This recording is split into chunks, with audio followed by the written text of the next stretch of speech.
Halo friends, hari ini kita akan mempelajari tentang analisis statistik. Jadi analisis statistik itu terbagi menjadi dua.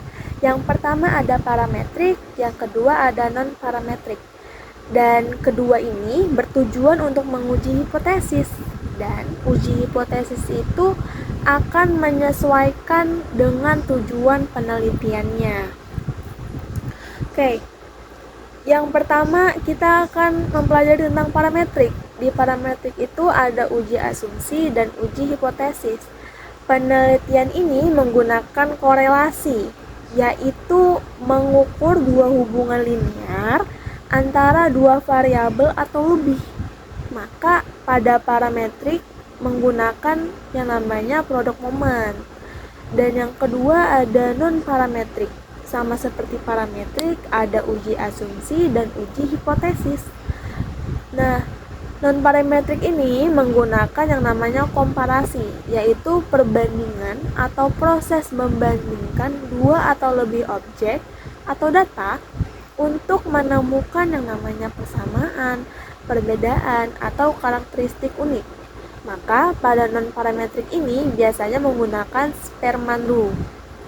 Dan kapan sih kita harus menggunakan parametrik dan non-parametrik?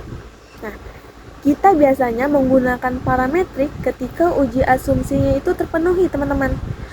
Dan apa saja sih itu uji korelasi itu? Nah, uji asumsi untuk korelasi produk momen alias parametrik tadi itu ada dua, teman-teman.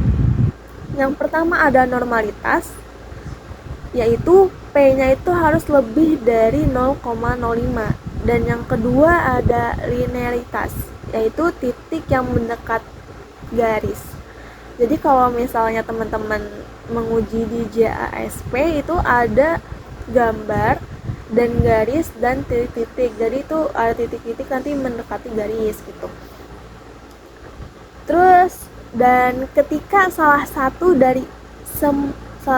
atau semua dari kedua asumsi itu tidak terpenuhi, nah pada saat tidak terpenuhi itu baru kita menggunakan yang namanya non-parametrik.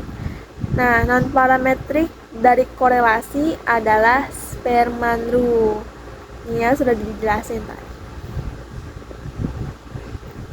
Terus dan apa sih itu uji normalitas dan linearitas itu? Uji normalitas itu bertujuan untuk memastikan apakah data berdistribusi dengan normal atau tidak. Dan uji linearitas itu bertujuan untuk mengetahui apakah variabel bebas atau X dan variabel terikat atau Y memiliki hubungan garis lurus yang linear atau tidak gitu.